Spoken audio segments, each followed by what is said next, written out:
오빠라고 불러.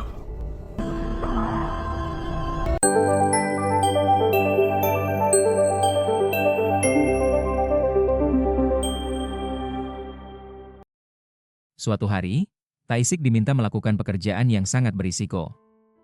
Ia diperintahkan untuk memasukkan sebuah tas ke dalam tong dan kemudian mengecor tong tersebut. Semua itu dilakukannya demi mendapatkan uang. Taisik pun menjalankan tugas tersebut. Namun, saat ia mulai mengecor, ia merasakan sesuatu bergerak di dalam tas. Ternyata, di dalamnya terdapat seorang anak perempuan. Taisik tidak sanggup membunuhnya. Kini, anak perempuan itu telah tumbuh dewasa dan tinggal bersama beberapa anak lainnya di sebuah gedung kosong, tempat yang disediakan oleh Taisik. Anak-anak tersebut merupakan anak angkat yang disingkirkan oleh orang tua angkat mereka. Taisik berhasil menyelamatkan mereka. Salah satu anak perempuan bernama Somi merasa iri setiap kali melihat anak lain bersama orang tua mereka. Karena Ayon adalah anak tertua di antara mereka, ia berusaha menghibur Somi dengan membelikannya ayam goreng. Namun, semua pergerakan mereka selalu diawasi oleh Taisik, yang dapat memantau kemana saja anak-anak itu pergi. Kelima anak tersebut kemudian mencoba keluar dari gedung untuk mencari peluang mendapatkan uang. Melalui alat sinyal yang mereka miliki, Joan mengetahui bahwa ada aktivitas perjudian di dalam sebuah gedung.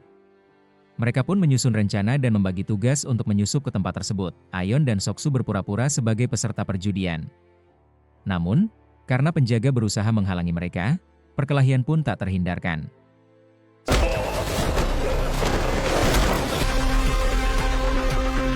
Sementara itu, Somi dan Joan melihat beberapa orang membawa uang menuju brankas. Mereka segera mengikuti diam-diam.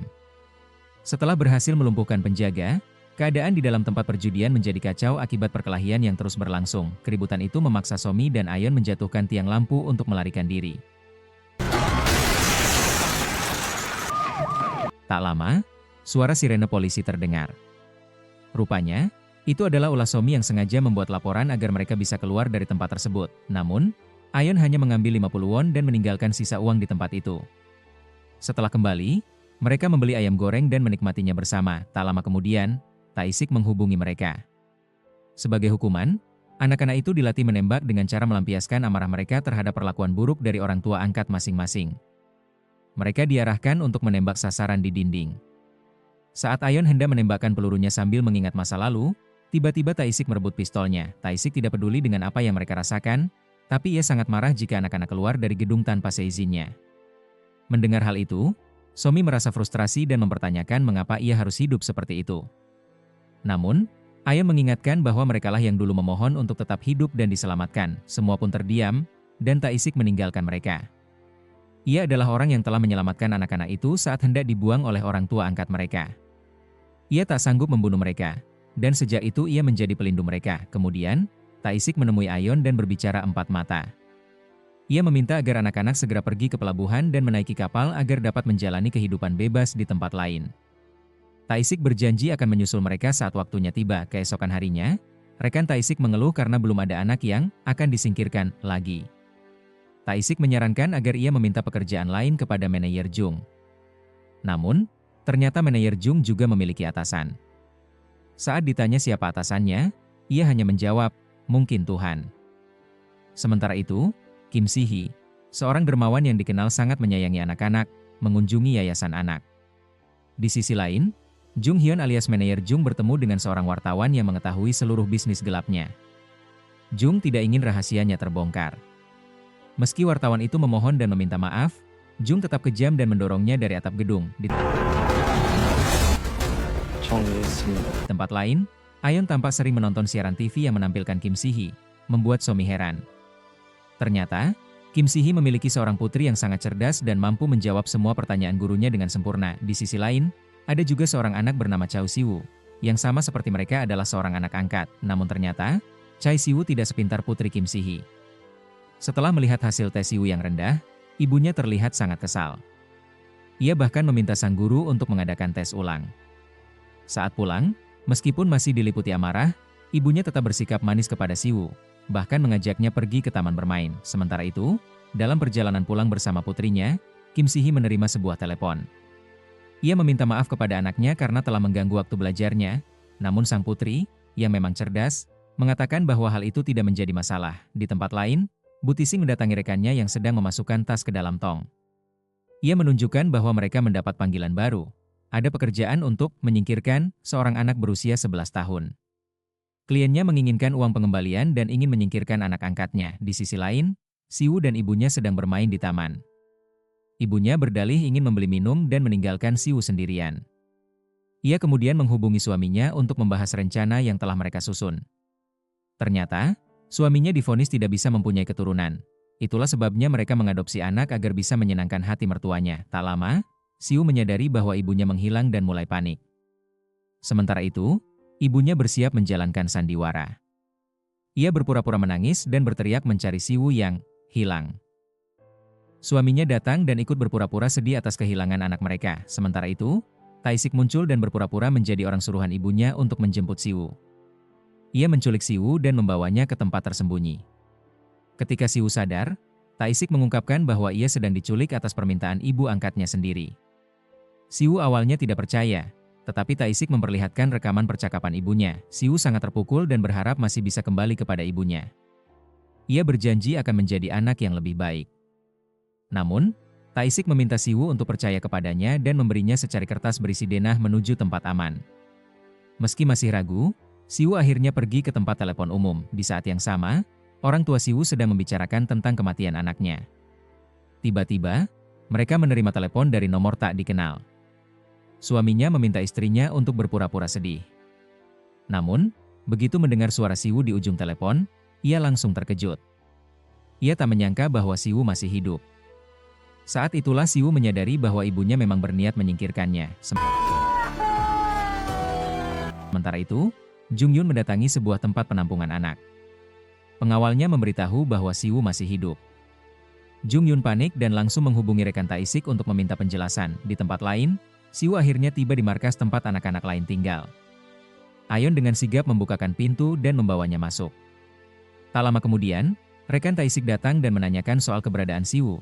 Karena manajer Jung telah mendapat kabar bahwa anak itu masih hidup. Tiba-tiba, Jung Yun datang dan langsung menembak rekan Taisik. Taisik pun melawan dan merebut pistol dari tangan Jung Yun.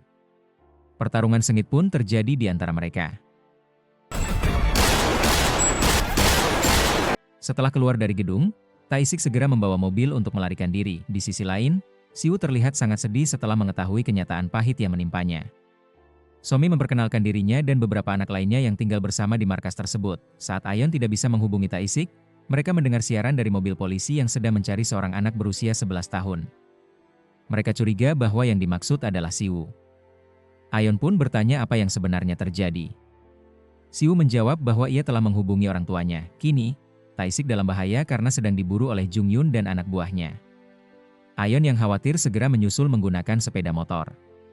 Taisik berusaha melarikan diri, namun Jung Yun berhasil menembak ban mobilnya. Mobil Taisik jatuh ke jurang dan akhirnya meledak. Ayon hanya bisa berteriak dan menangis, tak percaya bahwa Taisik telah meninggal. Beberapa waktu sebelumnya, saat Taisik menyelamatkan Ayon, ia sempat melihat sapu tangan milik anak itu dan baru mengetahui namanya. Sejak saat itu, Taisik membawa Ayon ke gedung kosong yang kini menjadi markas mereka. Ayon kemudian tumbuh bersama anak-anak lain yang juga diselamatkan oleh Taisik, anak-anak yang pernah hendak dibuang oleh orang tua angkatnya. Salah satu dari mereka, Somi, dulunya memiliki impian menjadi seorang idola. Ia diam-diam mengikuti audisi tanpa sepengetahuan orang tuanya. Namun, ibunya tiba-tiba muncul dan memaksanya pulang. Setibanya di rumah, sang ayah meminta Somi untuk tenang. Han Chol-su, pria yang menjadi ayah angkat Somi, mengajarinya teknik pernapasan untuk menenangkan diri dan menawarkan terapi hipnotis. Somi yang polos saat itu langsung menurut. Namun ternyata, Han Chol-su memiliki niat jahat. Saat Somi mulai tidak sadarkan diri, Han Chol-su mulai menyentuh tubuh putri angkatnya.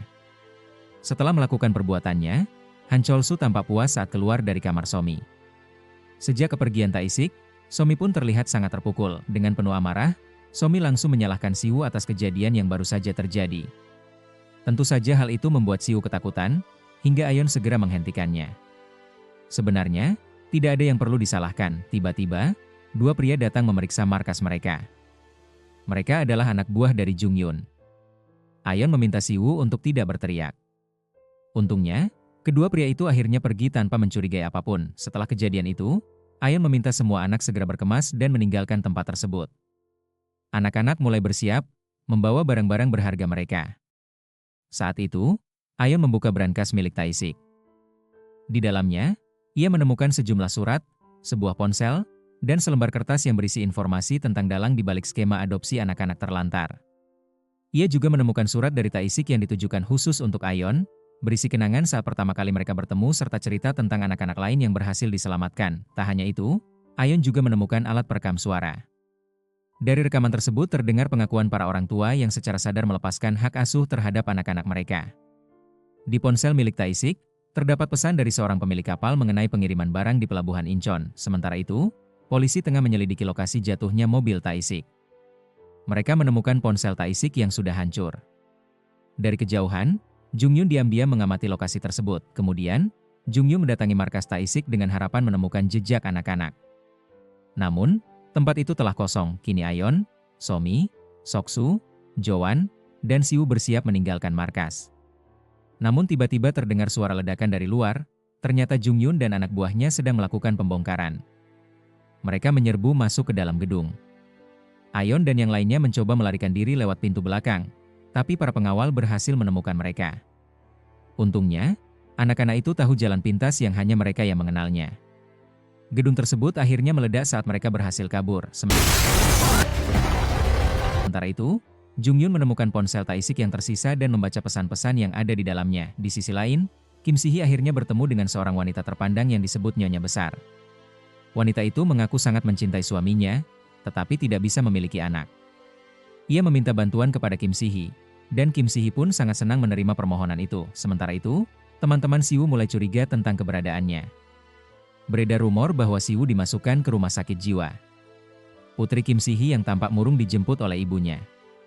Dalam perjalanan, Kim Si-hee menceritakan masa kecilnya yang penuh tekanan karena ambisinya untuk selalu meraih peringkat pertama.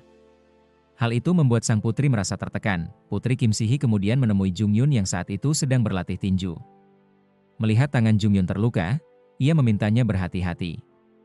Ia juga menceritakan tentang teman sekelasnya, Siwoo, yang menghilang secara tiba-tiba.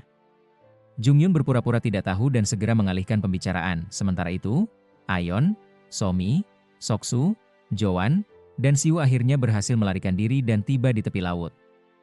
Mereka berjanji akan berkumpul kembali. Sesaat kemudian, mereka tiba di restoran sashimi milik seorang pria yang sebelumnya bekerja sama dengan Tae-sik untuk menyelundupkan anak-anak ke kapal. Pria itu memberikan sejumlah uang kepada Ayeon sebagai persiapan, namun ternyata, pria tersebut dan rekannya adalah penipu yang ingin menjebak mereka.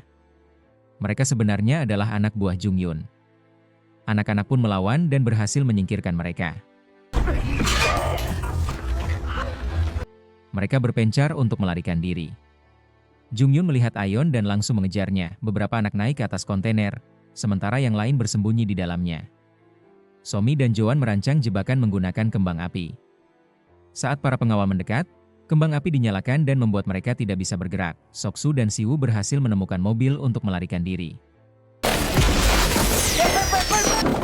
Ayeon berhasil merebut pistol milik Jung-yoon, lalu menembakkannya ke arah kosong untuk menakut-nakuti. Sebelum akhirnya menyusul teman-temannya di tempat aman, Ayeon memutar rekaman suara orang tua mereka masing-masing yang menyatakan melepaskan hak atas anak-anak itu. Semua anak akhirnya sadar bahwa mereka tidak dianggap sebagai manusia, melainkan hanya sebagai produk. Somi sangat marah dan bersumpah akan membalas semuanya. Ayeon juga menunjukkan selembar kertas yang berisi petunjuk tentang dalang di balik semua ini. Petunjuk pertama, mereka harus menemukan kartu anggota bernama VVP. Somi teringat pernah melihat kartu itu di rumahnya. Ayah Somi adalah kepala sekolah dari sekolah impian. Ia adalah pria mata keranjang yang pernah menghipnotis Somi, lalu mencoba menyentuhnya. Ketika ibunya mengetahuinya, ia langsung meminta Somi keluar rumah, lalu Somi diculik.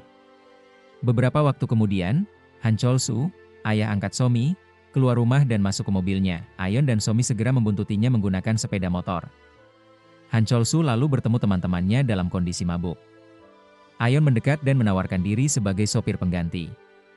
Mereka pun pergi bersama. Han Chol-soo penasaran dengan usia Ayeon, namun Ayeon tidak menjawab. Sesampainya di rumah, Han Chol-soo mengajak Ayeon masuk dan menawarkan kopi. Tanpa sepengetahuannya, Somi dan Joan mengikutinya dari belakang. Han Chol-soo mengaku tinggal sendiri. Ayon lalu membuka topinya dan mengatakan bahwa ia hanya membutuhkan uang. Ia berpura-pura akan memanggil temannya yang lebih muda. Tak disangka, gadis yang dikenalkan Ayon adalah Joan yang menyamar sebagai perempuan. Diam-diam, anak buah Jungyun sedang mengawasi rumah Han Cholsu. Tetapi mereka tidak melihat sesuatu yang mencurigakan saat Han Cholsu mulai menggoda Joan, Somi dan teman-temannya masuk ke dalam rumah. Joan akhirnya ketahuan karena lehernya memiliki jakun. Somi langsung menodongkan pistol ke arah ayahnya. Mereka mengikat Han Cholsu dan menginterogasinya. Ayon bertanya tentang lokasi kartu keanggotaan VIP, sementara Somi bertanya keberadaan ibunya. Saat Han Cholsu enggan menjawab, mereka mengancam dengan bukti rekaman dan foto-foto perilaku menyimpangnya terhadap anak-anak. Akhirnya, Han Cholsu mengaku bahwa istrinya berada di rumah sakit jiwa. Setelah Somi menghilang, sang ibu sempat mencarinya. Namun pesan-pesan yang diterima Somi ternyata dikirim dari ponsel sang ibu yang dicuri oleh Han Cholsu. Ibunya sama sekali tidak tahu apa yang terjadi. Mendengar semua pengakuan itu, Somi pun marah besar. Fakta lain yang terungkap adalah bahwa Kim Si-hee ternyata merupakan atasan langsung dari Jungyun. Lebih mengejutkan lagi, putri Kim Si-hee ternyata memiliki nama yang sama dengan Ayon.